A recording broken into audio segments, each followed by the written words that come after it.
Heroes never die. Nerf this. Salut à tous, bienvenue dans l'épisode 3 de Nerf 10 Podcast. Je suis Altiron et comme chaque semaine, je suis accompagné de mon complice Stuck Logo. Salut Logo. Hello, comment ça va ? Ça va super bien et nous vous le promettons depuis la première semaine, depuis la première émission. Nous avons cette semaine avec nous une personnalité éminente de la scène e-sport Overwatch en France. J'ai nommé Monsieur Adibou. Salut Adibou. Hello tout le monde, alors éminent, je sais pas. Mais si. On va dire bosseur, caster, ouais. Ouais, alors on le rappelle, donc tu as la triple casquette animateur, analyste et commentateur pour le stream officiel de l'Overwatch League en français. Est-ce qu'on peut dire que ça fait de toi un mélange de Nelson Montfort, Grégoire Margoton et Jacques Monclar de l'Overwatch en France ? Mais tout à fait, dans this podcast, tout à fait, of course. Excellent. Bon, très bien. Donc voilà, Adibou que vous connaissez déjà sûrement tous. Pour cette émission, comme chaque lundi, on va débriefer les affiches de la semaine précédente avec de grosses surprises qui ont eu lieu depuis jeudi dernier. Les 3 équipes coréennes qui ont perdu un match. On va revenir sur toutes les autres rencontres. On va parler de notre MVP, la preview de la semaine 4, les pronos et l'overtime. C'est parti pour un nouveau podcast.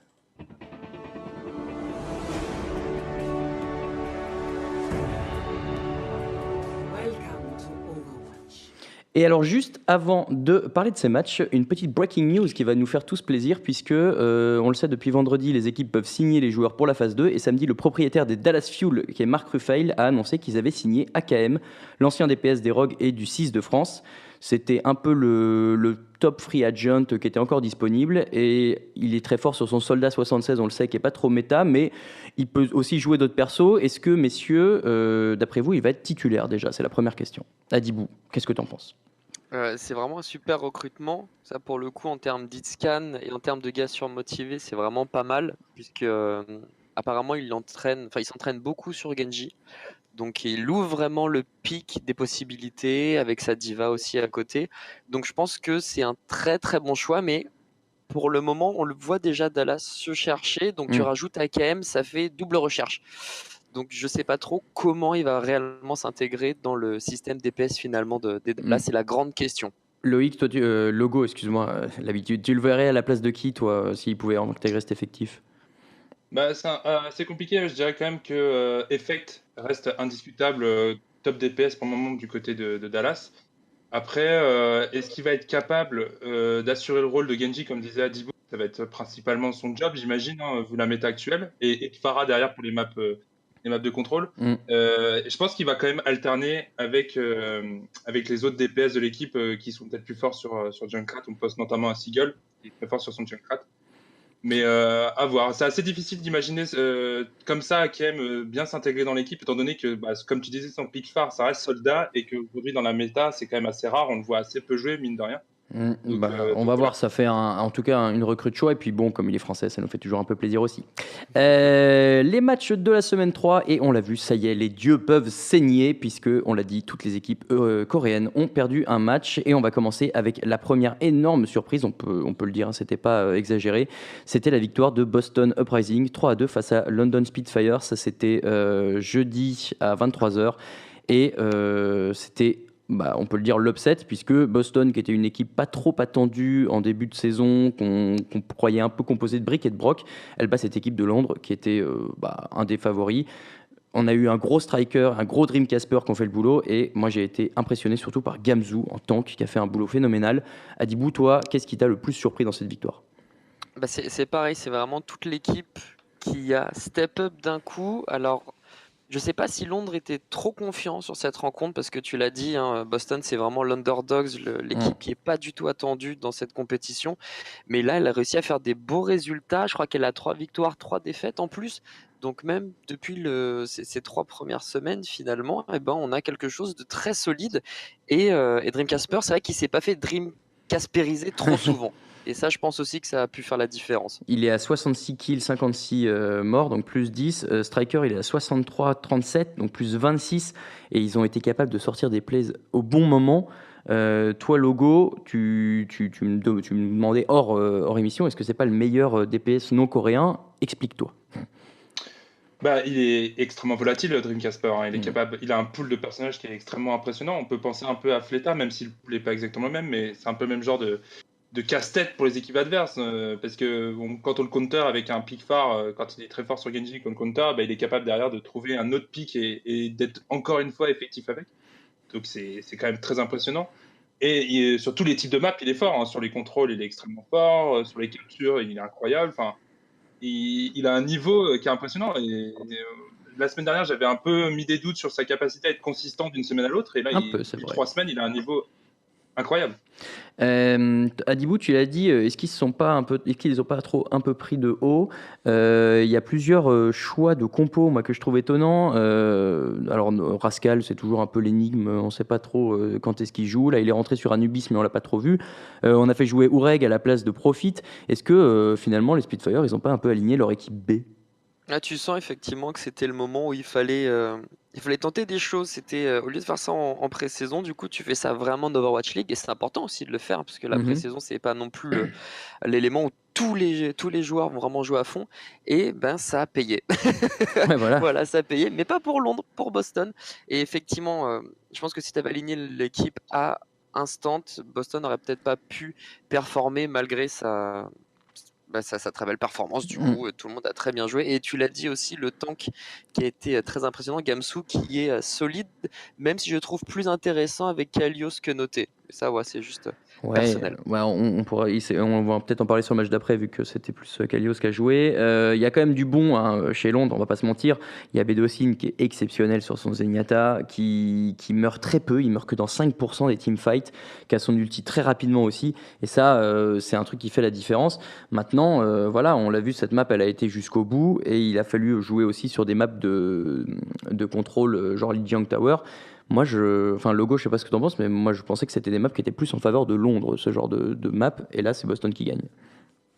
Bah, mine de rien, ils ont un duo de DPS qui est très fort, Londres, avec Profit j'ai perdu le nom du deuxième joueur, j'ai un trou de mémoire. C'est Ourag a joué Ouais, contre Ourag, Boston. celui-là. Ouais, Oureg.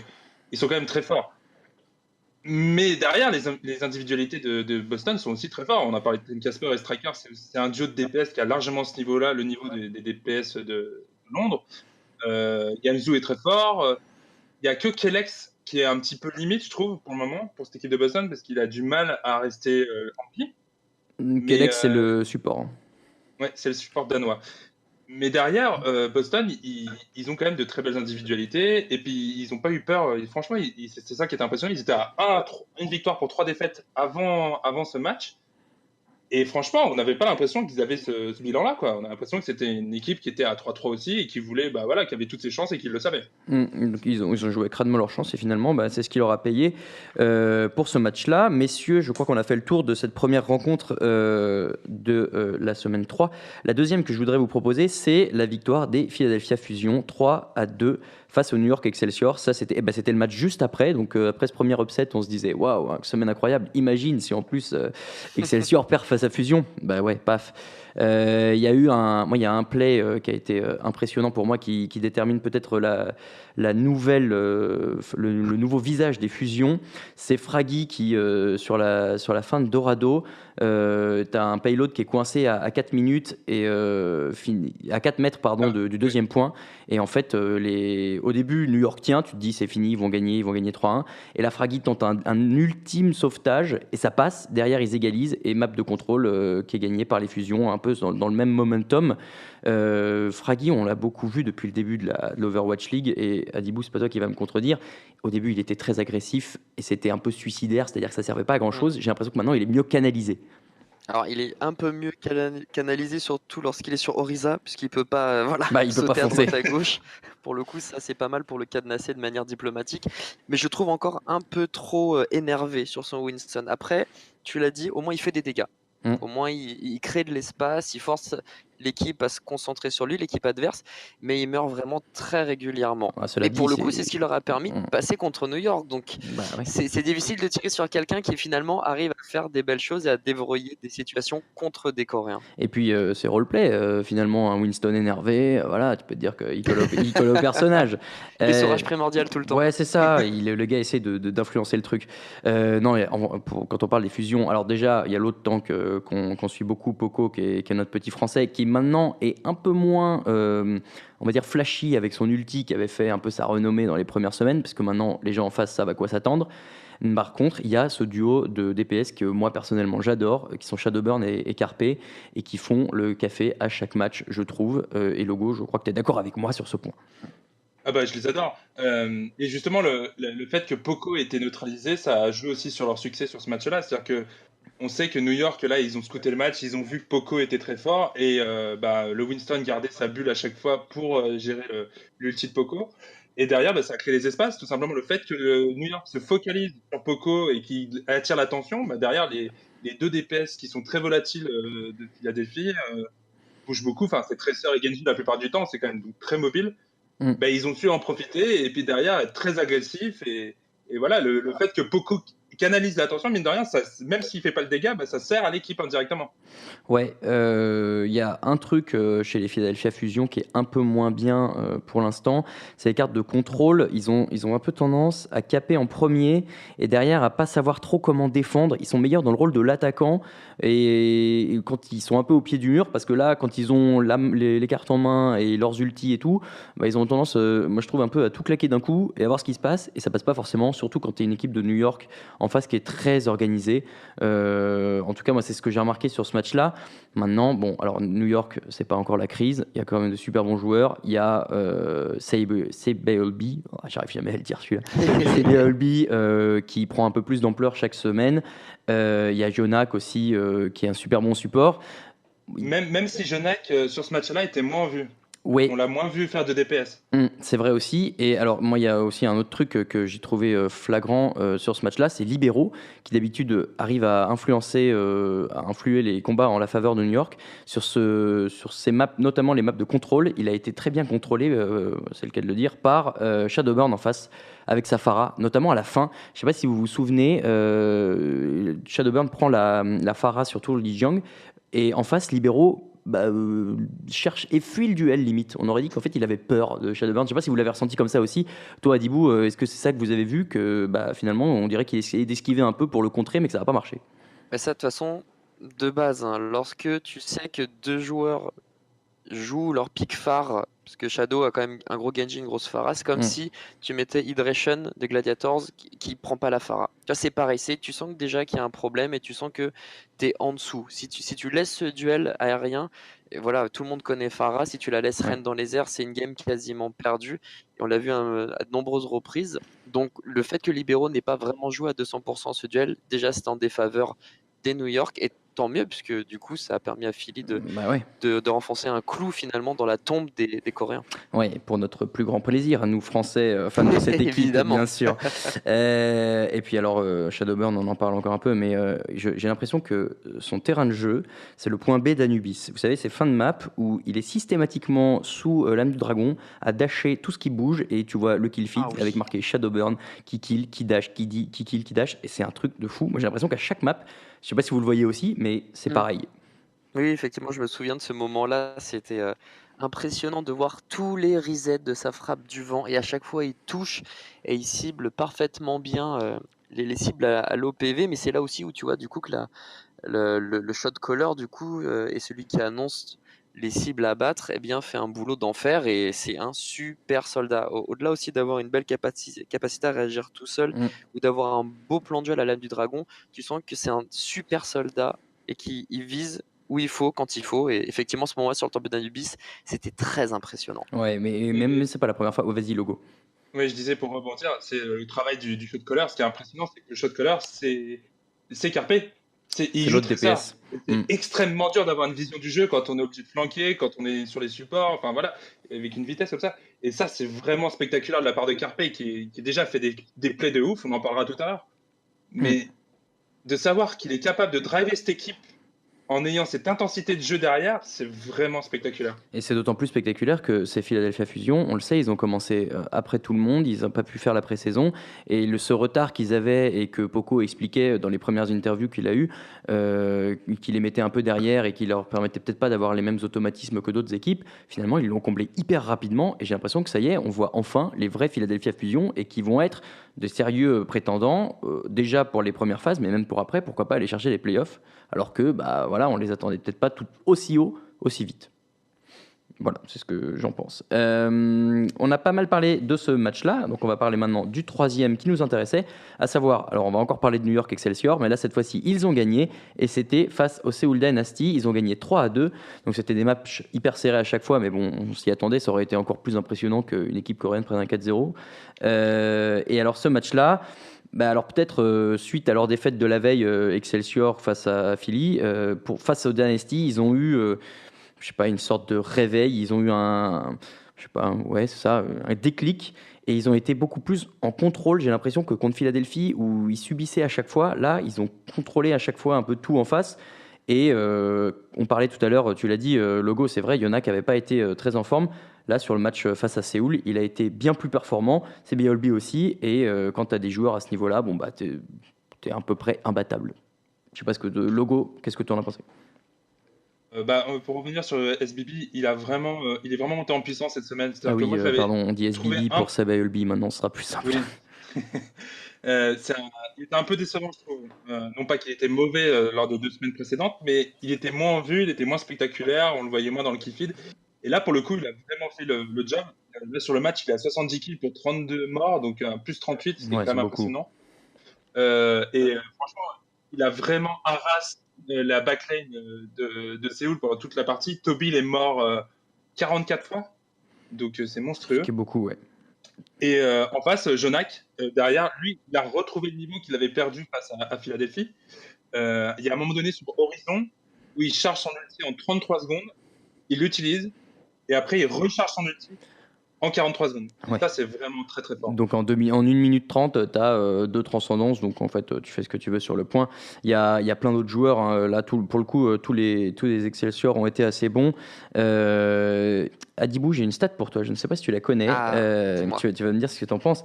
Sur les teamfights, sur les maps de contrôle, les joueurs d'Excelsior, s'ils perdent le premier joueur, ils gagnent quand même 50% de leur teamfight. C'est-à-dire que même si tu en tues un, derrière, avec des mecs comme Pine qui sont capables de t'en aligner 3 d'un coup, c'est une équipe qui est capable de pas craquer déjà et ensuite de renverser la situation en leur faveur. Ouais, effectivement, ça fait partie des grandes forces de New York. Je pensais pas que c'était aussi haut. Je pensais qu'on était plus aux alentours des 30-33%, ce qui est déjà énorme hein, Ah quand bah, on bien commence sûr. en infériorité numérique. Mais 50%, c'est astronomique. C'est-à-dire que ouais, t'as une chance, pile ou face. C'est ça, T'as ouais. une chance sur deux de gagner, même avec un avantage. Et je serais curieux aussi de connaître les pourcentages avec l'économie. Savoir s'ils ont moins d'ulti, est-ce qu'ils peuvent quand même le faire. Mais bon, juste en se concentrant là-dessus, bah, c'est une stat qui est dure parce que sur les cartes de contrôle, les individualités brillent, les mécaniques brillent, et ben, tu te rends compte que finalement, t'es comme sur une carte d'assaut. Il faut que tu fasses 2-3 kills pour être sûr de gagner. Et c'est ça qui fait aussi la force de New York, Ouais. c'est que c'est une équipe hyper défensive qui défend super bien et qui contre-attaque encore plus fort. Et je pense qu'on l'a très bien vu contre Séoul. C'était équilibré sur plein de points, mais quand ça contre-attaquait, New York était incisif là où Séoul parfois était un petit peu, on va dire, Surpris peut-être. ouais, surpris, pas stable sur ses appuis, contrairement à ce qu'on a pu voir depuis le début de la compétition. Il y a un autre truc qui est hyper fort, ça c'est Logo, tu m'en as parlé aussi, avec les Excelsior. C'est une stat qui est dingue, c'est que quand ils perdent leur premier joueur et qu'ils sentent que le teamfight tourne en leur défaveur, ils arrivent à ne pas tous mourir. C'est-à-dire qu'il y a rarement plus de 3 joueurs qui meurent. Ils sont à 3,80 de moyenne. Donc, contrairement à Séoul, par exemple, s'ils perdent le premier joueur et qu'ils perdent le teamfight, c'est qu'il y en a au moins 5 qui sont morts. La moyenne, c'est 5,05. Donc, c'est une équipe qui, quand elle sent qu'elle n'est pas bien, quand elle sent qu'elle est en danger, arrive à pas trop se désynchroniser. Les mecs reculent pour pas trop laisser de souffle à l'adversaire, et c'est ça aussi qui en fait une grande force, Logo. Ouais, ça se voit au niveau de la stall du nombre de kills sur toute la partie. Il y a quand même une grosse différence, hein, malgré le fait que le score soit 3-2. Seoul a fait que 214 kills et New York en a fait 275. Ouais, c'est Et en fait, 62 c'est pas plus, quoi. tant Séoul qui a pas fait beaucoup de kills, c'est surtout que New York en a sauvé beaucoup des kills, tout simplement. Mm. Bon, alors maintenant, on peut parler un peu de Séoul quand même sur ce match-là. Encore une fois, c'est comme toutes les équipes dont on parle depuis tout à l'heure, ça reste les énormes favoris de cette Overwatch League. La première défaite, il fallait bien qu'elle arrive un jour. Bon, bah, c'est les trois en même temps, c'est pas plus mal. Il y a quand même Fleta en face, hein, qui est peut-être le MVP déjà annoncé de cette Overwatch League. Là, avec sa Widow, il fait 12 kills toutes les 10 minutes. Alors, vous savez que maintenant, les stats, on les prend sur 10 minutes pour que ce soit un peu représentatif. 12 kills sur 10 minutes. Avec une Widow qui est quand même, il faut que ce soit un peu situationnel, il faut que tu aies l'angle, il faut que tu sois bien placé, il faut pas que tu te fasses pique derrière. Est-ce que toi, Dibou, pour l'instant, tu le considères comme le meilleur joueur de cette Overwatch League? Ah, c'est compliqué comme question. Le Allez, j'aime meilleur, bien être un peu compliqué comme ça. peut-être le plus constant. Le plus constant, sûrement. En tout cas, il fait partie des meilleurs DPS. Après, on oublie souvent le rôle des soutiens et le rôle des tanks. Et c'est là, en fait, c'est compliqué de décerner on va dire, l'Oscar Oui, du meilleur bon, acteur sur disons l'Overwatch League. Parce que moi, par exemple, il y en a qui attaquant. m'impressionnent réellement. Si, est-ce que tu le mettrais meilleur DPS? Top 3, c'est dur, c'est Ouais, vraiment dur. ok. Il est indéniable. Enfin, tu vois, dans ton équipe, t'es heureux. Tu vois, c'est comme Hakem qui arrive à Dallas. Les gars sont heureux de l'avoir. Après, le meilleur, Jake, il a montré quand même des belles choses. C'est Bulby, il a super bien joué. Il a vraiment dominé. Et en règle générale, bah, Moi, je c'est mettrais dur. Profit C'est dur. aussi, hein. Profite, Ah, ouais, c'est Profit a vrai. bien joué. Disons que dans le top 3, oui, quoi qu'il arrive, mais Lingzar aussi est pas loin, tu vois ce que je veux dire. Donc, c'est C'est compliqué. vrai, ouais, mais c'est ça qui est sympa aussi, c'est que finalement, et c'est un peu la morale de cette histoire, pour reprendre une chanson de notre enfance, c'est que bah, tous les équipes coréennes qu'on croyait invincibles et au-dessus de tout le monde, finalement, sont pas si loin que ça. Et à l'inverse, on va en parler dans quelques minutes, des équipes qu'on voyait bien en dessous et à qui on promettait l'enfer toute la saison, comme les Shanghai Dragons pour ne nommer que, bah, finalement, gagnent pas encore, mais poussent des équipes en face à 3-2. Et voilà, Mm. je suis très content qu'on parle des Shanghai Dragons cette semaine avec Adibou, puisque Ah, bah, je il suis est ton le homme fan quand tu numéro veux. un. Non, mais on va en parler tout à l'heure. Pour Seoul Dynasty, New York Excelsior, j'ai l'impression qu'on a fait à peu près le tour aussi. Il y a, voilà, c'était un peu en plus c'était d'ailleurs le premier affrontement entre ces deux équipes coréennes, donc c'était très attendu. Et voilà, on l'a dit, Excelsior s'en est sorti grâce à la bonne défense, grâce à la bonne contre-attaque. Tout ça, messieurs, c'était pour nos 3 grandes affiches de la semaine. On va passer maintenant au reste des matchs.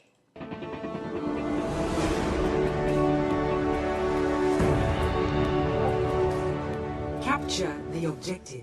Alors, le reste des matchs, on va les prendre dans l'ordre chronologique. Le premier match de la semaine, c'était jeudi à 1h du matin. C'était San Francisco Shock contre London Spitfire. Les London Spitfire qui n'ont pas fait dans la dentelle puisqu'ils ont gagné 3-1. Et là, on a vu un Bédocine absolument monstrueux qui a réalisé quand même près de 1/5 des premiers kills de son équipe. Et bon, bah voilà, quand tu es face à une équipe comme San Francisco, qui n'est pas une énorme écurie, hein, c'est pas leur faire offense que de dire ça, c'est vrai que quand en plus tu as un support qui met le feu dans ta backlane, c'est difficile de tenir.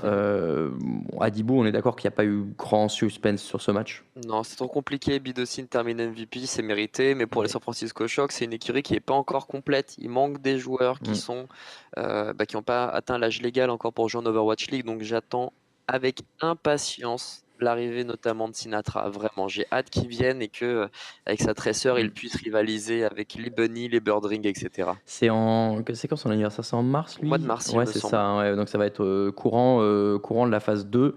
Donc ouais, tu as raison de le signaler. Et puis de toute façon, le logo, c'est un point dont on parle beaucoup depuis le début de la saison. Cette équipe des Chocs, elle est très Baby Bay dépendante. Et sur ce match-là, en l'occurrence, il a été bien neutralisé par Birdring sur sa Widow, par les tanks. Et comme ils l'ont contrôlé, finalement, San Francisco a rien pu faire derrière. Un des problèmes de cette équipe des Chocs, c'est qu'ils sont déséquilibrés. Comme tu dis, Baby B est très fort, mais il a besoin d'avoir des espaces. Et le problème, c'est que les espaces, ils sont faits par les tanks, et les tanks des Chocs, ils sont quand même pas, ils n'ont pas su tenir la cadence face à Gesture, notamment. Et donc derrière, bah, si Baby B est pas capable de bien se mettre en position avec sa Widow ou avec son Macri, bah, derrière, c'est difficile pour lui de faire le dégât, quoi. Ouais. Bon, de toute façon, San Francisco, ils ont même pas capé le point A là contre Horizon. Ils avaient jamais réussi à le faire. C'est des problèmes qu'ils doivent encore régler. C'est une map qui leur plaît pas. Ils l'avaient fait. Là, ils ont réussi à le faire ensuite face à Dallas. On va en parler tout à l'heure. Mais bon, c'est une équipe qui a encore besoin de se roder. Et tu l'as dit, Adibou, qui a encore besoin de ces joueurs qui sont mineurs pour le moment. Le match suivant, c'était Shanghai Dragons contre Seoul Dynasty. C'était encore jeudi à 3h du matin. Et Dynasty s'est imposé sans grande surprise non plus 3-1. Mais, et là, Adibou, je suis obligé de te le concéder, Shanghai progresse, on va le voir encore plus tout à l'heure, mais est-ce que c'est pas déjà l'effet du nouveau coach dont on parlait déjà la semaine dernière avec Logo dans l'émission? On sent qu'il y a quand même plus de rigueur dans cette équipe. Ouais, totalement. On se tâte à jouer Genji à ce moment-là. Donc, ils savent où ça pêche, où ça manque. On tente des choses. Évidemment, on s'improvise pas Shadowburn, surtout contre Séoul du jour au lendemain. Donc, Ouais. tu sentais que l'âme du dragon était très longue à charger, qu'il faisait comme moi, le pauvre Dia, c'est-à-dire quand il faisait sa lame du dragon, il restait au sol. Voilà, aucune verticalité.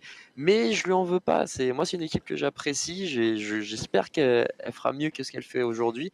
Et les choses se mettent en place petit à petit. Et je pense qu'on en reparlera après. Hmm. Leur deuxième match non plus n'est pas si pire. Non, mais alors, tant qu'on est là et qu'on t'a, j'aimerais que tu m'expliques d'où sort cet amour des Shanghai Dragons, alors que vraiment, au début de la saison, c'était pas du tout glamour. Parce que j'aime bien l'équipe de Chine. Enfin, j'ai bien aimé l'équipe de Chine pendant la Coupe du Monde. J'ai trouvé hyper intéressante. Et ça reste aussi une inconnue, puisqu'on n'a pas forcément accès à tous les tournois, Hmm. etc. C'est assez fermé.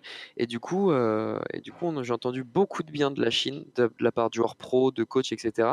Et donc, en fait, je suis hyper curieux. Et c'est pas parce qu'une équipe voilà, ne va pas fonctionner Hmm. que je vais la lâcher. Moi, au contraire, C'est beau. j'aime bien soutenir les underdogs. Donc, je suis très, très content de voir les Shanghai Dragons jouer et même à commenter. C'est vraiment pas du tout une plaie ou un pari que j'aurais perdu, loin de là. Ok, bon, très bien, donc c'est tout à ton honneur. Alors maintenant, on parlait tout à l'heure avec Londres de peut-être d'équipe B quand ils ont perdu leur premier match face, j'ai déjà oublié face à qui c'était, mais c'est pas l'important. Oui, là sur ce match-là, les Seoul Dynasty, ils alignent quand même pas leurs joueurs stars. Il n'y a pas Fleta qui a joué, Fleta n'a pas joué de la partie.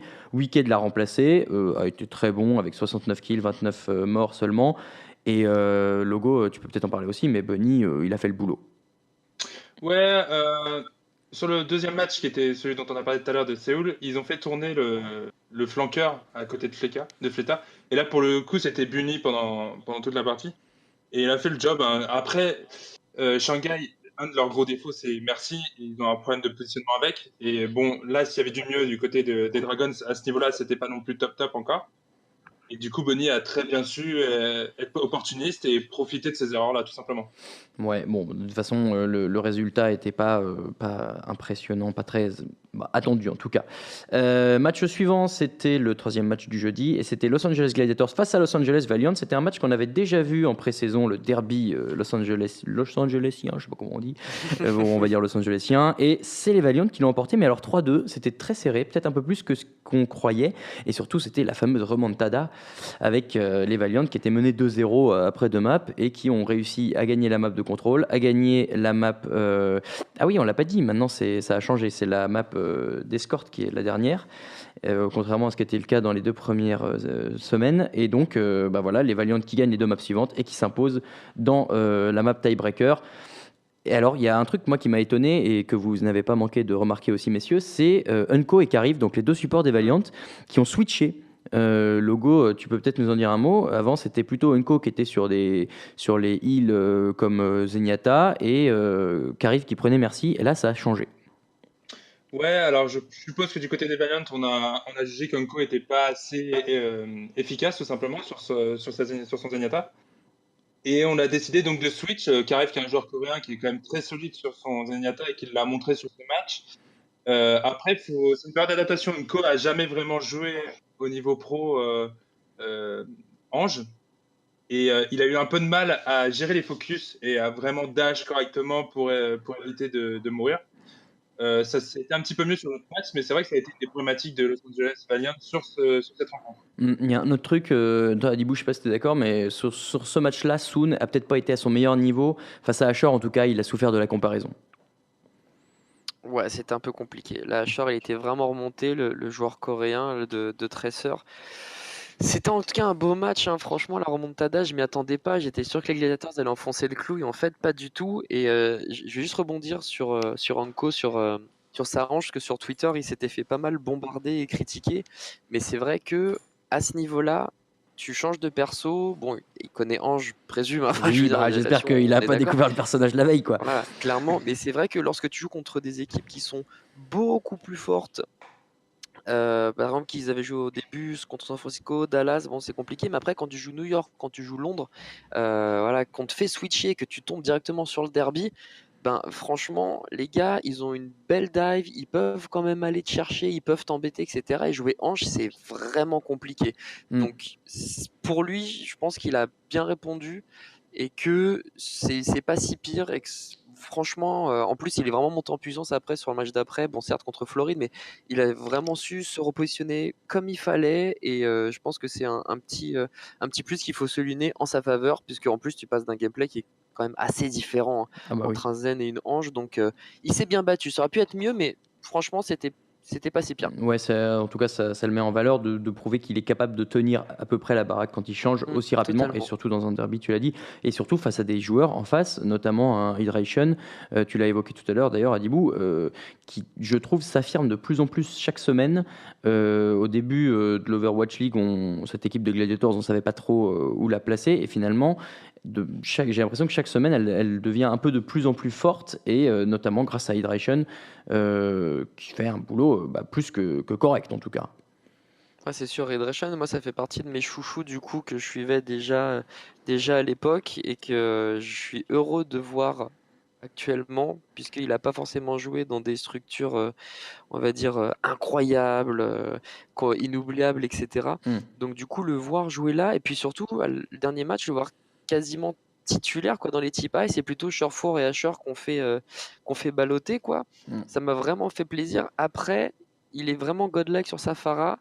Sur son Genji, il est pas mauvais, sur son Chacal non plus, mais je pense que c'est des pics qu'il faudrait qu'il améliore un poil plus pour vraiment titiller le très haut du tableau, que ce soit du Jake par exemple, qui a été Ouais. phénoménal et qui a été aussi très surprenant sur son Genji, quoi. Et très beau lancement, puisque on va tout de suite parler du match suivant qui opposait les Houston Outlaws au Florida Mayhem et qui là a été sans appel. Outlaws qui se sont imposés 4-0 face aux Mayhem, qui n'ont pas pu faire grand-chose. Florida, ils ont pris qu'un seul objectif de toute la map.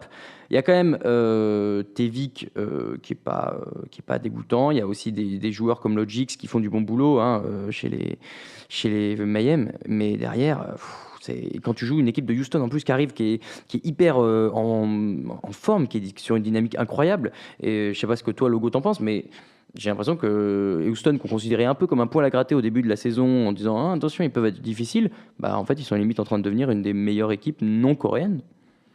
En première semaine, ils avaient eu un calendrier compliqué parce qu'ils avaient joué Philly et ils avaient perdu 3-2 et ensuite ils avaient joué une équipe coréenne, je crois, et depuis, ils enchaînent les 4. Et toutes les équipes un peu milieu de tableau, bas de tableau, ils les enchaînent à 4-0 et c'est quand même ultra important dans l'optique des playoffs et ne serait-ce que juste pour les demi-finales et finales de fin de phase, c'est serré, il y a peu de maps qui sont jouées, donc ça va se jouer notamment au nombre de maps gagnées dans chaque quad map. Et là, pour le coup, Houston, il lâche pas une miette. Ouais. C'est quand même assez impressionnant. C'est clair. Cette équipe de Houston, on en reparlera un tout petit peu tout à l'heure aussi. On va d'abord passer au match suivant. Et là, on va faire encore plus plaisir à Adibou, puisque c'est le match des Shanghai Dragons face au Philadelphia Fusion. Et que Ouais. les Shanghai Dragons ont tenu la dragée hyper haute à Philly. Et que finalement, les Fusions ont dû l'emporter en tiebreaker map. Maintenant, et c'est peut-être ça qui explique ceci aussi, Philly a quand même fait tourner notamment Neptuno et Poco qui étaient mis sur le banc à la place de Dayfly et Otba. Ça a joué, je pense que tu es obligé de le reconnaître, Adibou. Ouais, c'est vrai que là-dessus, la paire de support est quand même moins efficace. Effectivement, Boombox, le Britannique, il est tellement à l'aise avec son Zenyatta. C'est tellement agréable de le voir jouer. Et j'allais dire étrangement, mais Dayfly, je trouve un poil en dessous, hein. Contrairement au reste du quatuor de support des Philadelphia Fusion. Mais ça joue un peu. Hotba, il a pas été ridicule non plus, hein. Franchement, quand tu le regardes jouer, Poco, il a dû se dire bon, Bah ouais, hein. sois un petit peu moins de fire parce qu'il faudrait pas que tu prennes ma place, tu vois. Non, en plus, c'est vrai qu'on l'a pas vu depuis le début de la saison. Haut-bas, on a eu Poco tout de suite. Et comme il s'est tout de suite imposé, qu'il faisait ses plays incroyables avec cette autodestruction, eh ben, finalement, la question se posait pas trop. Mais alors, si déjà, il y a Haut-bas qui revient en niveau, et puis que c'est le cas toute la saison, qu'on arrive jusqu'à la 4e phase, et que là, il y a Sado qui revient, les Philadelphia Fusion, ils vont être devant un problème de riche, c'est qu'ils vont avoir 3 super tanks et qu'il va falloir en choisir que 2. Ouais, effectivement, ça va être un choix cornélien, je pense, mais on pourra faire confiance aussi à Kirby, l'un des coachs qui est français, Et oui. cette équipe de Philly, pour trouver la meilleure combinaison, pourquoi pas switcher sur certains moments.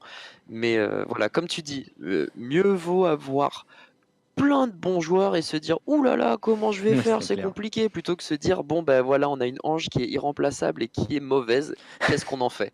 Ouais, c'est Voilà, clair. pour ne citer personne. Non, bien sûr. Logo, tu es d'accord que, enfin, ça se voit et tout le monde le voit que ces Dragons, même face à une équipe B, il y a une grosse progression, ne serait-ce que d'aller déjà en 5e match, en 5e map. L'apport de ce nouveau coach, c'est l'élément peut-être décisif qui permet à cette équipe-là de se trouver un peu mieux. Les DIA, les Undead qui performent un peu plus, qui sont peut-être mieux entourés aussi. Il y a du mieux, c'est indéniable. Équipe B, je serais pas aussi méchant hein, quand même pour les Dragons. Ils ont joué face à une équipe A prime plutôt, parce que les Fusions, il y avait quand même encore leur feu de D'accord. DPS qui était là, hein, donc c'était pas Oui, des oui. manchots en face. Concernant les Dragons, bah en fait, tout simplement, Dia se fait un peu au rôle de projectile, puisque Undead, bah maintenant c'est sûr et certain, c'est lui qui est le hitscan. Et puis bah il commence à prendre petit à petit la main sur Genji, comme le disait tout à l'heure Adibou. Et puis bah voilà, ils sont opportunistes, ça reste une équipe avec des joueurs qui ont le niveau pour jouer en Overwatch League, donc bah, c'est pas des manchots. Et je pense que Philly, au-delà de la composition avec les joueurs qui étaient sur scène, ils ont peut-être un peu pris tranquillement ce match, voilà, en mode bon, on a battu les Coréens avant, ça on va y aller tranquille. Ils ont certainement aussi moins préparé ce match que l'autre. Et puis bah du coup voilà, ils se sont fait peur et limite tant mieux pour Philly, hein. Ouais, Parce bah que ouais, comme ouais. ça les mobilise en disant bon, il n'y a pas de match facile, il faut tous les prendre sérieusement et voilà. Tant mieux. Match suivant, c'était le samedi à 5h du matin, donc c'était le dernier match du 3e jour. Dallas Fuel qui affrontait San Francisco Shock, et là, Dallas Fuel, enfin, on a peut-être vu leur vrai niveau. Ils ont gagné 3-0. La première map était une égalité. Ils ont été bien aidés par un très bon effect sur McCree, qui a notamment fait un moment un quadruple kill avec son implacable. Et puis derrière, les chocs hein, ont été bien aidés par Effect. Et puis derrière, les Fuel se sont réveillés. Mickey très bon sur Chopper, notamment, qui a 47 kills et 25 morts seulement, qui n'est pas un perso méta, mais là, sur ce quad map là, Adibou a été finalement très en vue et très utilisé pour un perso qu'on voit pas tant que ça d'habitude. Ouais, effectivement, tu avais cette composition avec Chopper, parfois en duo avec Oriza, qui était prise sur, je crois, toutes les maps. Il l'a joué sur Et tous les matchs, ouais. ouais, c'est ça. Et mais du coup, c'est ce que disait Alpha. Il avait été entraîné par Taimu, l'ami Mickey. Mm. Du coup, tu sentais que ces grabs, enfin ces tracklars étaient vraiment bien millimétrés. Et puis la coordination de cette équipe, il se connaît bien, la communication. Voilà, la halte qui passe, le tracklar ensuite. Là-dessus, c'est clair qu'on ne peut pas le reprocher. Mais je t'avoue que sur l'égalité à Ekenwald, oh, on se posait des questions, on s'est dit oh non, c'est pas possible, ça va pas Ah, la recommencer, quoi. crise. SF, c'est prenable. Et finalement, ils ont été solides. Et après la mi-temps, là par contre, il n'y avait plus rien à faire, hein. Dallas était clairement au-dessus. Ils ont perdu, je crois, un point sur Junkertown, mais ils étaient vraiment dans leur game. Mais Logo, de toute façon, c'est le niveau qu'on attendait de Dallas. On était hyper surpris par ce début difficile, et là, ça va quand même un peu mieux. Le match d'après, on va y revenir après, mais bon, sur ce match-là, on a peut-être vu, ça y est, le visage de Fuel comme on est censé le voir. Je pense qu'ils peuvent être encore plus forts. Là, il y a quelques individus qui se réveillent et fait son meilleur match, clairement, de l'Overwatch League. Là, pour le moment, il avait été un peu décevant sur Diva et il était connu comme étant un joueur de OTP Diva. Et là, pour le coup, il arrive à faire un bon match avec Rodog. C'est une équipe qui joue beaucoup au mental, hein. On l'a vu à la première semaine, ils avaient lâché des matchs alors qu'ils les avaient en main, quoi. C'était contre Séoul, ils étaient pas loin de passer. Et puis finalement, bah, mentalement, à un moment donné, ça craque et ils n'y arrivent plus. Et là, pour le coup, bah, c'était un peu l'inverse, hein. Comme disait Adibou, on avait un peu peur. Après la première map, on disait, ouh là là, encore une fois, est-ce qu'ils vont sortir de leur match? Qu'est-ce qui se passe? Et puis bah, finalement, non, ils se sont accrochés. Et c'est peut-être ça la bonne nouvelle, c'est qu'ils ont fait face à l'adversité. Et pour une fois, ils ont réussi à l'enclencher. Ouais, donc du mieux pour Dallas, sauf qu'ils jouaient dès le lendemain à 20h en France le samedi face à Boston, et là ils se sont fait battre 3-2 par les Uprising. C'était un match qui était quand même assez serré. D'ailleurs, si vous regardez les stats, il y a 39 teamfights remportés par Dallas contre 35 seulement pour Boston. Mais finalement, ce qu'on avait vu la veille n'a pas été confirmé. Et Boston, qui te sort une semaine incroyable, où ils battent Londres et Dallas. Si tu leur avais dit ça en début de saison, ils auraient signé tout de suite, tous leurs fans aussi. En plus, Adibou, on en a parlé au début, avec AKM qui va arriver, cette équipe-là de Dallas, enfin oui, je fais une transition un peu chelou, mais cette équipe-là de Dallas, si elle continue d'augmenter son niveau et avec un nouveau joueur qui va arriver, elle va peut-être à prendre beaucoup plus au sérieux et peut-être qu'elle peut tenir le rôle qu'on attendait d'elle au début de saison. Ouais, effectivement. C'est marrant du coup de parler de Dallas comme si, après c'est le cas, mais tu sais, comme s'ils étaient déjà fatigués, usés, Bah oh, oui. ils n'arrivent pas à gagner avec AKM, ça va leur redonner le petit point et tout, alors qu'en fait jamais ça aurait dû se passer comme ça. Enfin, je crois que c'est la plus grosse surprise de l'Overwatch League Dallas. Et, euh, et à côté, enfin, du côté négatif, parce que Boston, je pense que c'est la meilleure du côté positif. Et quand les deux surprises s'affrontent, eh ben, on a malheureusement Dallas qui va perf sur les cartes où Boston n'arrive pas à perf, c'est-à-dire l'escorte et l'hybride. Donc on prend les points qui sont logiquement prenables, mais derrière on n'arrive pas à pousser. Et même si c'est serré, quand tu regardes les scores, ben Boston à la fin il termine sur 2-0 sur Lijiang. Et donc là il y a vraiment le signal d'alarme qui doit être tiré et qui je pense est tiré depuis une bonne grosse semaine du côté des Fuel. Ah bah ouais, il faut, c'est clair. Ça, c'était pour Dallas contre Boston. Le match suivant, c'était Los Angeles Valiant face à Florida Mayhem. Celui-là, bon, bah, il n'y a pas grand-chose à en dire, malheureusement. Les Valiant, on le sait, hein, qui sont une grosse écurie de l'Overwatch League, et les Mayhem qui sont toujours cette équipe à 6 joueurs qui n'arrivent pas à s'adapter à ce qu'on leur propose. Il y a là, les kills, c'est incroyable. Le nombre de kills sur le match, c'est 222 pour Valiant contre 154 seulement pour Mayhem. C'est extrêmement peu, et pourtant ils gagnent une map qui est de mémoire la dernière, mais enfin, le logo, tu peux en dire un mot. Les Valiant sur ce match-là ont fait le job, tout simplement. Bah, ils sont très propres, hein. De toute manière, quand tu as une équipe qui a tellement de mal avec Merci et qu'en face tu as Soon qui est quand même une tresseur référencée, bon, sur le papier, il n'y a aucune chance que ça perd, hein. Et derrière, en plus, petit à petit, les Valiant, au début, on parlait qui a vraiment été exceptionnel en semaine 1. Oui. Mais maintenant, c'est plus les tanks des Valiant qui se montrent, hein. Envy a été encore une fois très très bon pendant le match, hein. Et l'autre bonne nouvelle aussi, c'est Agilities, qui était au début un petit peu mis au banc par Silkhead. Et mine de rien, là, il commence à s'imposer sur les maps et il est de mieux en mieux sur son Genji. Et cette équipe se montre beaucoup plus homogène qu'au début, en tout cas. Ouais, et tant mieux. Et puis, de toute façon, côté Florida, Adibou, tu peux peut-être nous en dire un mot, mais qu'est-ce qu'il faudrait pour cette équipe qui, manifestement, a du mal à passer le cap? Ah, il faudrait que Logix puisse retrouver sa tresseur d'antan, lui qui faisait partie quasiment du top 3 monde, des tresseurs, le joueur belge. Là, il est pas du tout dedans, le pauvre, mais il est pas forcément bien aidé. Manhattan, il surperf, il est en sur-régime, donc tant mieux pour lui, mais le problème c'est que tu peux pas être en sur-régime H24 et tu le ressens quoi. Quand Manhattan n'est pas en forme, Swoosh n'arrive pas à prendre le relais, ça, il y a moins d'espace. Derrière, vous l'avez dit, la hanche, c'est pas forcément un pic de confort pour cette équipe des Florida Mayhem. Donc peut-être que le jeu, donc le patch qui va arriver avec cette nouvelle hanche, pourrait redonner du baume au cœur à cette équipe des Florida Mayhem. En tout cas, voilà, pour les anciens Misfits, c'est tout ce que je leur souhaite. Bah ouais, surtout qu'il va être appliqué dès le début de la phase 2. Alors, on l'a vu, là, les Fuel qui ont signé un joueur, peut-être que Mayhem va vouloir faire de même et apporter un peu de son œuvre dans cette équipe. En tout cas, bon, il y a des choses à faire parce que ça ne va pas trop pour l'instant, et c'est pas ce qu'on attendait d'eux, dans la mesure où, comme c'était une équipe qui se connaissait bien, on les voyait peut-être un peu mieux préparés. Et enfin, dernier match de cette semaine 3, c'était les Houston Outlaws face aux Los Angeles Gladiators, et Outlaws qui n'a pas fait dans la dentelle un bon 4-0 des familles avec, je vous donne les chiffres messieurs, 10 teamfights remportés face à 32 en faveur de Houston et 63 kills à 141 en faveur de Houston aussi. Bon bah voilà, hein, Houston qui n'a plus perdu de map depuis X temps et qui sont en train de s'envoler vers des phases finales des playoffs de phase et peut-être même des playoffs tout court. Ça aussi c'est une... Alors tu disais tout à l'heure Adibou que les Boston Uprising étaient une bonne surprise. Moi c'est peut-être plus les Outlaws qui me surprennent à ce niveau-là.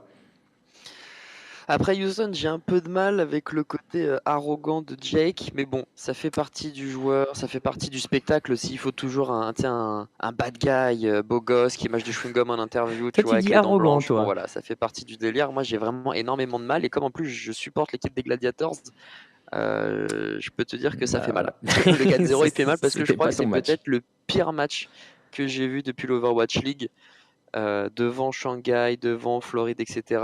Vraiment, ça, c'était Bon, la il violence. y avait pas de Peggy débat, 18. quoi. Ouais, ouais, c'est Peggy 18, exactement. Logo, rien à rajouter sur ce match-là. A priori, hein, on a vu ce qu'on avait vu à voir. Ouais, enfin, c'était quand même décevant parce que ce match, c'était le dernier de la semaine. Et sur papier, c'était une belle opposition. On Ouais. disait, bon, pour terminer la semaine, on va se faire un petit Gladiators à Outpost, ça va être sympa. Et en fait, nous, il n'y a pas eu match. Non, Et, bah non. c'est un peu décevant. Mais c'est vrai que surtout cette semaine qui a été, ouais, vous l'avez vu maintenant, hein, exceptionnelle avec ces défaites-là des Coréens. Ouais, c'est vrai que bon, c'était un autre boudin, mais c'est pas grave, ça va revenir. Ne vous inquiétez pas, Adibou, les Gladiators reviendront au top. Messieurs, c'est l'heure de récompenser votre joueur ou vos joueurs préférés, puisque certains dans cette équipe ont décidé de tricher et d'en choisir deux. Et puisqu'on en parle, le tricheur, Logo, tu vas nous donner tes MVP. Oui, j'ai un co-MVP parce que c'est un duo et que pour moi, ça. Ah, on ne t'entend plus, Logo. Où es-tu? Ah, on m'entend? Oui, c'est bon. Ouais, je disais, c'est difficile de les différencier. Pour moi, c'est Carpe et Shadowburn. Les deux sont vraiment Ah ouais. incroyables et ils ont une synergie et une complémentarité qui sont exceptionnelles. C'est peut-être le meilleur duo. Individuellement, c'est certainement pas les meilleurs DPS, mais en duo, peut-être un des meilleurs duos de DPS du début de la saison. Moi, je suis assez d'accord avec toi. En tout cas, j'avoue que je regarde avec attention les matchs des fusions pour pouvoir voir ce que vont faire Carpe et Shadowburn, parce qu'il y a toujours un moment où l'autre va prendre le relais de l'un et ils sont jamais tous les deux au fond. Il y a toujours un des deux qui est en train de performer et l'autre suit plus ou moins, mais il y a toujours un truc et c'est ça qui est sympa à voir. Adibou, ton MVP? Alors du coup, je vais faire plus que tricher parce que c'est pas un joueur, c'est pas un duo, c'est une équipe Ah ouais, d'accord. que je trouve MVP. Et enfin, en fait, en y pensant, j'étais en train de me dire ouais, Carpe, ouais, Shadowburn, c'est pas mal et tout. Et puis en fin de compte, tu regardes la semaine, tu te dis non, mais en fait, c'est Houston. C'est Houston le MVP de cette semaine. Il n'y a rien à faire au-dessus. Au-dessus de tout, Mm. il flotte, il marche sur l'eau, ce que vous voulez. Donc, il distribue les pains. Donc voilà, cette équipe de boulanger qui fait mal et qui va normalement continuer à faire mal et surtout qui enchaîne les 4-0. Donc là, pour le coup, MVP Houston. Eh ben, moi, je te rejoins presque, puisque en fait, moi, j'ai décidé de jouer. Non, pas du tout. En fait, moi, j'ai pris Gamzu. Pas du tout, presque. C'est pas du tout la même équipe. Non, mais je suis beurré, moi.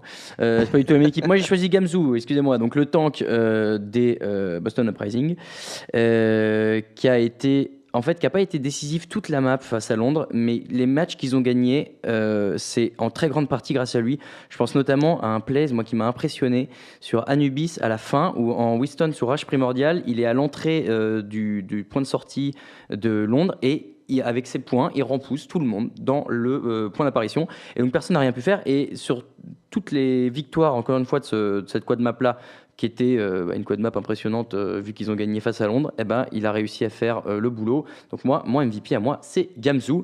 Et sur ces trophées individuels, ou presque, on va passer à la preview de la semaine 4.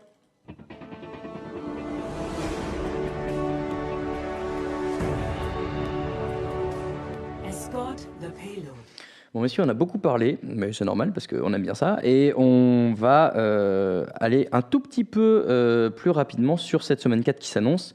On a 3 matchs qui sont assez sympas à regarder, on a trouvé en tout cas. Le premier, c'est le French Derby, le Los Angeles Valiant contre les Philadelphia Fusion. C'est deux équipes qui sont à 4-2 et ça tombe bien puisque c'est le premier match qu'on va voir cette semaine, jeudi à 1h du matin.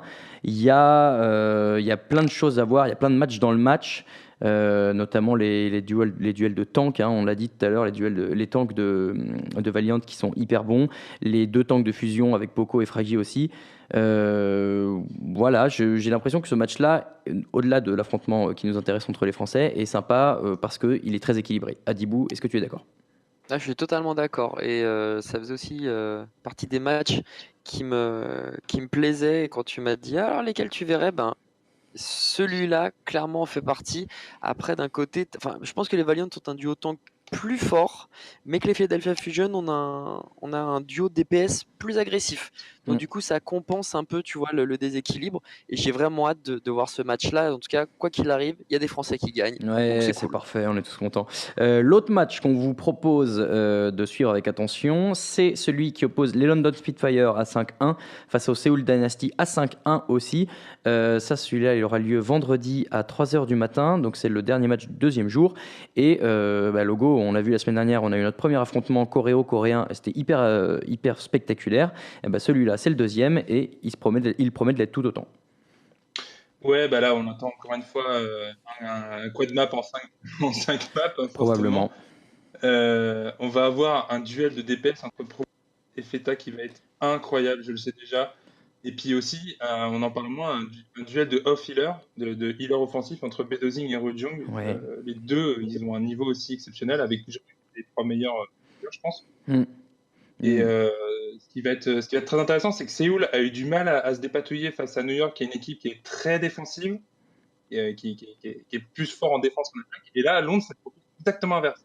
Qui a beaucoup de mal à défendre, mais qui est une attaque de feu. Ouais. Et on va voir si Séoul, ils ont eu du mal face à la défense. Est-ce qu'ils sont plus forts face à l'attaque? C'est une question à se poser. C'est la question du Ça match. va être explosif en tout cas comme match. Donc il promet d'être sympa vendredi à 3h du matin. Et enfin le dernier, c'est Seoul Dynasty face à Houston Outlaws. Et alors là, c'est un match qui promettait pas forcément autant que ça au début de la saison. Mais quand on voit la dynamique qu'a Houston en ce moment et quand on sait que Séoul, ils auront déjà joué la veille face à une équipe coréenne qu'ils auront peut-être perdu, et ça peut jouer en faveur de Houston. Toi, c'est ton MVP de la semaine à Dibou. Est-ce que tu les vois capables d'aller chercher Seoul Dynasty sur un match? Ouais, honnêtement, ils peuvent, mais parce que tu l'as dit, c'est sur un match, parce que Cielo est en back-to-back, donc risque d'être fatigué, peut-être pas le temps de préparer aussi bien, parce que l'équipe à préparer, ça sera forcément contre Londres au maximum. Bah oui. Donc il y a moyen que ce soit en tout cas un feu d'artifice offensif, ça c'est sûr et certain. Après, même si c'est au moment MVP, c'est pas une équipe de cœur. Donc j'ai hâte de voir les 4-0 s'arrêter à ce moment-là. Bah voyons. Ou alors dans l'autre sens, carrément. Pourquoi? Allez, Non, j'aime bien Séoul. Ah bon, d'accord. Soyons Ce fous. qu'on peut noter quand même, c'est que Houston, ils ont enchaîné 4-0 de suite, mais c'est contre des faibles oppositions. Mm. Et là, ils vont se retrouver face à une équipe coréenne. Comment ils vont réagir face à ça? Ouais, surtout qu'on va le dire tout de suite, mais leur premier match de la semaine à Houston, c'est San Francisco, donc c'est dans leur corde. Et ben voilà, donc pour nos 3 grosses affiches, donc je vous les rappelle, Seoul Dynasty, Houston Outlaws, samedi à 3h du matin, London Spitfire, Seoul Dynasty, vendredi à 3h du matin, et Valiant Fusion, jeudi à 1h du matin, c'est le premier match de la semaine. Donc ces 3-là, on pense, en tout cas, qu'ils seront assez sympas à regarder. Maintenant, il y en aura d'autres, et pour en parler, on va d'abord faire un petit point sur les pronos, puisque Adibou, tu ne sais peut-être pas, mais Logo et moi avons une compétition de pronos fortement engagée sur ce début de Overwatch League. Et pour l'instant, je mène très largement. 30-27 en faveur de moi, vive moi. Donc voilà, 30-27 tout simplement. Et on va dérouler l'ordre des matchs. On va donner chacun nos pronos. Et Adibou, tu es évidemment convié à participer, sachant que pour pimenter un peu le tout, on a le droit à un point bonus qu'on accorde sur une des rencontres et que si notre équipe gagne, on a 2 points sur ce match-là. Donc choisis avec prudence. Le premier match, donc Valiant contre Fusion, c'est jeudi à 1h du matin. Messieurs, vos pronos, Adibou en premier. Alors du coup, c'est juste gagnant ou gagnant avec points? Gagnant, nous on fait juste gagnant parce que si on fait gagnant avec points, on fait ça aussi avec les copains, bah mais en plus le score. Je sais, ouais, mais après c'est trop compliqué pour compter les scores. C'est vrai. Non, elle est Valiant. Elle est Valiant. Logo. Moi, je mets Fusion parce que, mis à part les tanks, je les vois plus forts sur tous les autres domaines. Oui, juste parce que c'est ton équipe préférée. Et moi, ce sera les Valiant aussi. Ensuite, Florida Mayhem a une victoire, 5 défaites contre les Los Angeles Gladiators, 2 victoires, 4 défaites. Adibou, j'imagine que tu vas prendre Los Angeles. Évidemment, Gladiator avec double joker, sans problème. Ah, tu prends le joker là-dessus, toi, carrément. Ah oui. Ok, ah, ça c'est beau, bravo, j'aime le beau jeu.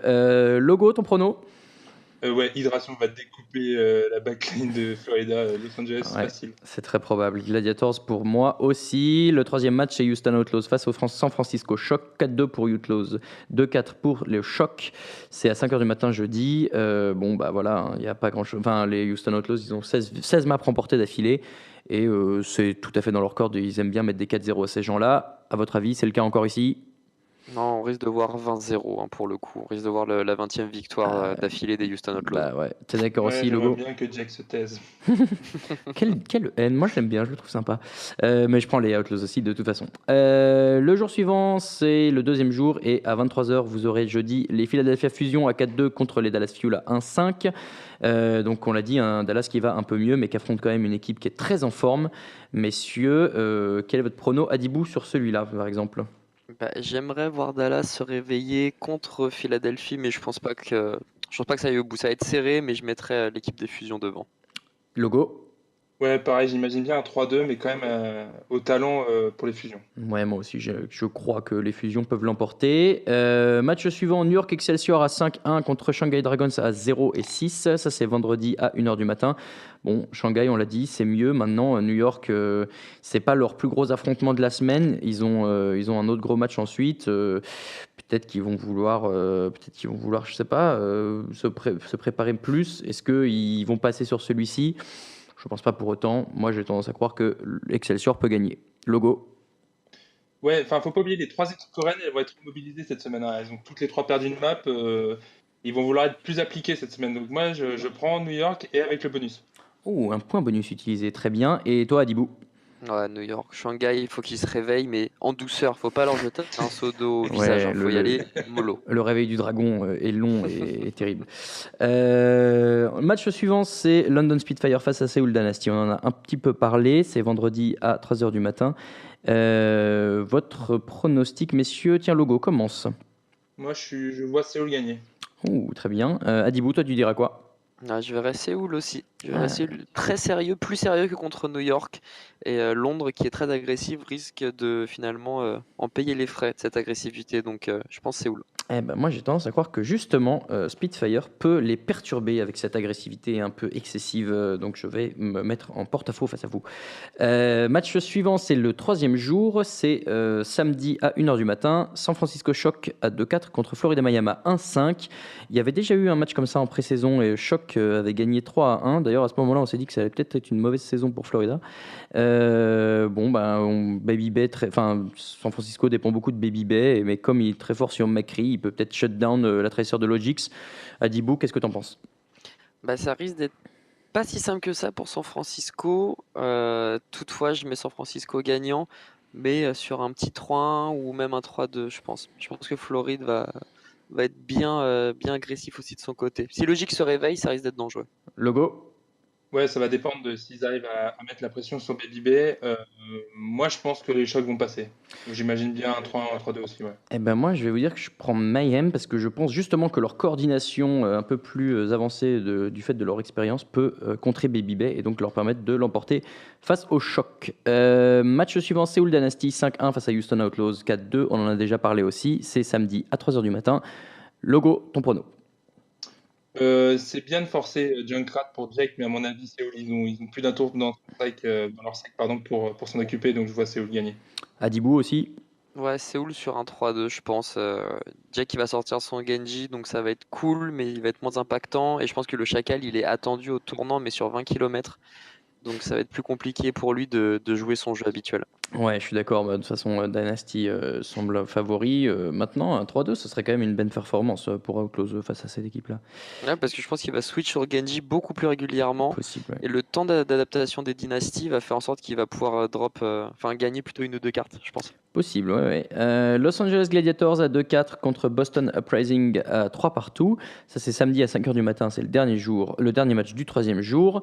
3 défaites de suite pour les Gladiators. Avant, en tout cas, le match face à Florida plutôt dans la semaine 4. Bon, ça a l'air d'être un peu en faveur d'Uprising, qui a une très bonne dynamique, qui vient de gagner 2 quad maps qui sont allés en tiebreaker, mais quand même face à une équipe coréenne, une des deux.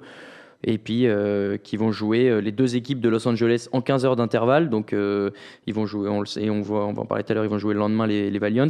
Ce match-là est plus à leur portée. Adibou? Ouais, effectivement, si tu joues vraiment le prono entre guillemets juste en regardant les stats, etc., tu mets Boston devant, Ah. mais comme je supporte les Gladiators, Je suis obligé de mettre les Gladiators C'est vainqueurs beau, contre mais les c'est Uprising. beau. Qu'est-ce qu'il est beau. C'est bien d'être fidèle. Logo, toi qui as une compétition de pronos à tenir toute la saison, est-ce que tu vas suivre ce choix? La pression Pour moi, est maximale. le match-up, il joue entre Link Casper et Striker contre Chaz.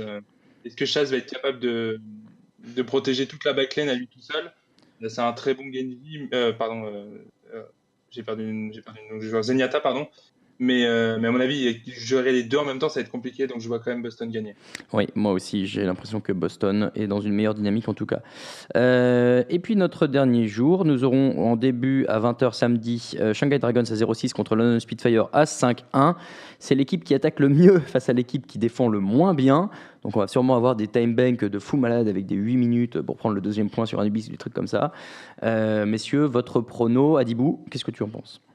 Ah, si je dis Shanghai Dragon, je pense que je peux rentrer directement à la maison avec une tisane, hein. Donc, Tu fais ce que London tu veux, il Spitfire, n'y a un aucune gros pression. 4-0 Vraiment. des familles. Ouais, c'est d'accord. Moi, je vais même mettre, allez, mon petit point bonus. C'est facile face aux Shanghai Dragons, bravo. Logo, ton prono. Logo. Je vous entends plus. Ah si, Logo, pardon. Bon, on disait qu'on avait pris Spitfire. Hein. Oui, Peggy 18 ce match. Hein, Voilà, bravo. Pas devant toutes les merdes. Cachez vos enfants. Dallas Fuel a une victoire, 5 défaites contre New York Excelsior à 5 victoires, 1 défaite. Ça, c'est samedi à 22h. Et il va falloir que les DPS des Fuel se montrent hein, pour pas que AKM, en débarquant, soit propulsé automatiquement titulaire. Donc, un bel affrontement pour eux. C'est l'optique de briller. Maintenant, New York, ils jouent encore les playoffs. Et s'ils veulent pas être trop en retard au classement, il va falloir qu'ils perdent le moins de maps possible, en tout cas. Quel est votre prono? Toi, Logo, qu'est-ce que tu en penses? On n'en a pas parlé tout à l'heure pour Dallas, mais visiblement, ils ont trouvé quand même la formule. Là, sur les 2 matchs qu'ils ont joués en semaine 3, ils avaient fait jouer que 6 joueurs. Et avec Taimu, notamment, qui était sur le banc. Et donc, a priori, ils vont être plus stables à ce niveau-là, en tout cas. Donc, je les vois quand même prendre une map, peut-être 2, parce qu'on les a déjà vus accrocher les Coréens, mais quand même New York plus fort. Ouais, Adibou, toi aussi? Ouais, New York gagnant, même si Dallas pourrait bien être de la poudre à gratter dans ce match-là. Je pense que c'est pareil, ils ont tellement joué Chopper Oriza que s'ils proposent pas en tout cas quelque chose de nouveau, New York, c'est pareil, il va les attendre au tournant. Et les Coréens, c'est juste l'adaptation parfaite. Ouais, surtout Donc, New York, c'est vrai. Tout le monde Excelsior de toute façon, moi aussi. Et enfin, dernier match, Boston Uprising à 3 partout contre Los Angeles Valiant. À 4-2, pardon, dimanche à minuit. Et ça, c'est un match qui est assez sympa. Il y a un affrontement qui est clair, c'est que Boston est très bon sur les maps qui sont escort et hybride. Pas très bon, excusez-moi, sur les maps escort et hybride. Donc, ils ont 2 victoires, 6 défaites et 3 victoires, 5 défaites. Et à l'inverse, les Valiant, sur ces maps escort et hybride, c'est 6 victoires, 2 défaites, 6 victoires, 1 défaite, 1 match nul. Donc bon, il y a déjà 2 points qui leur semblent acquis et derrière, j'ai du mal à imaginer les Uprising aller leur en prendre 3 autres. Adibou, qu'est-ce que toi, tu en penses? là, je suis pas d'accord. Les matchs de Boston, c'est les plus durs à pronostiquer en fait. Ça se tient. Et voilà, j'ai pronostiqué Gladiators parce que c'est une équipe que je supporte. Mais Los Angeles Valiant, c'est pas forcément une équipe que je supporte et j'aimerais bien Boston gagner. Ah oui, d'accord. Donc juste le rival que tu détestes. Non, pas à ce point, mais du coup, il suffit que Boston gagne contre les Gladiators, ils sont dans une bonne dynamique et les Valiant, c'est prenable, c'est à leur portée. Ok, toi, Logo, t'en penses quoi? Les Valiant, ils sont sous pression pour avoir le 4e seed pour les playoffs de fin de phase. Ils doivent pas le perdre. Donc, je pense qu'ils vont le prendre quand même. Moi, j'ai tendance à voir les Valiant un peu meilleurs aussi sur ce match-là, de toute façon. Et bien voilà, et c'est alors que s'approche la fin de l'émission que l'on lance le petit overtime.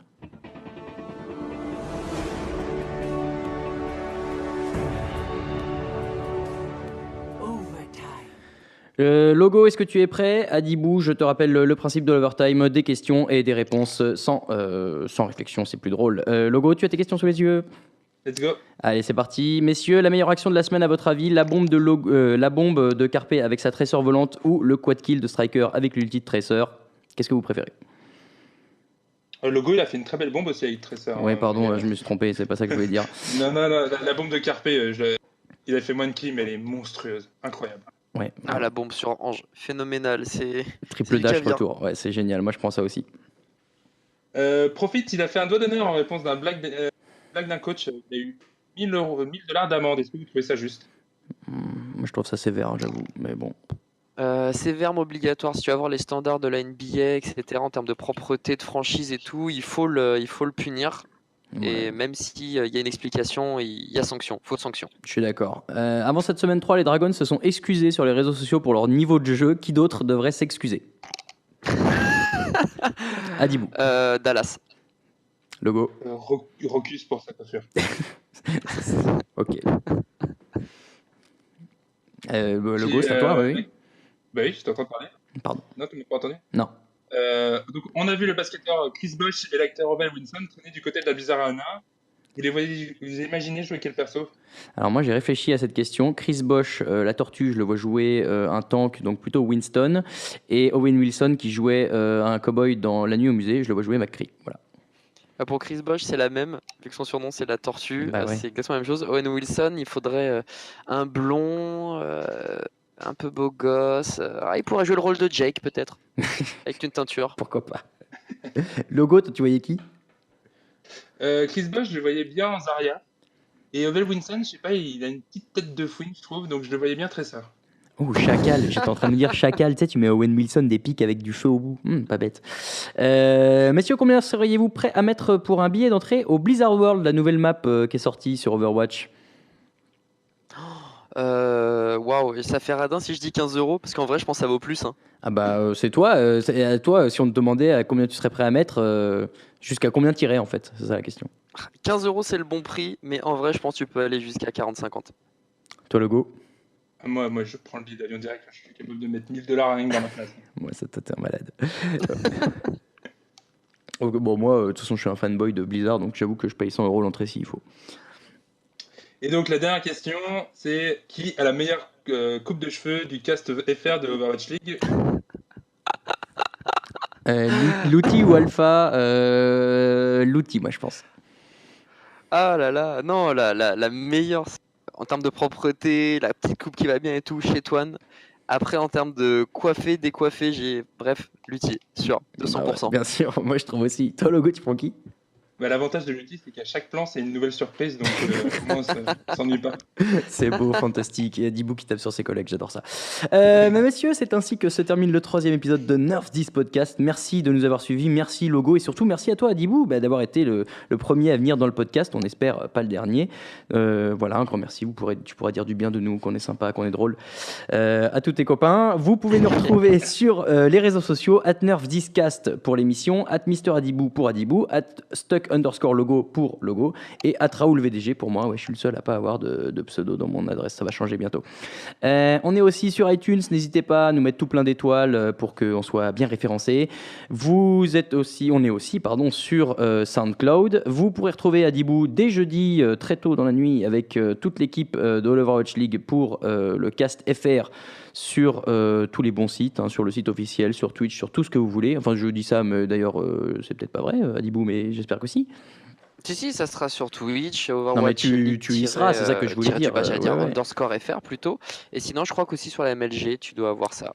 Au choix. Bien. Ok, bon bah voilà, tout le monde sera là. Messieurs, un très grand merci. Tout le monde, un très grand merci. Et on se dit à la semaine prochaine pour un nouvel épisode. Ciao. Hello.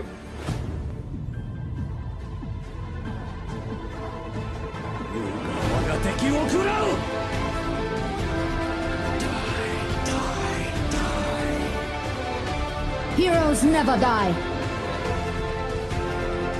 Nerf this!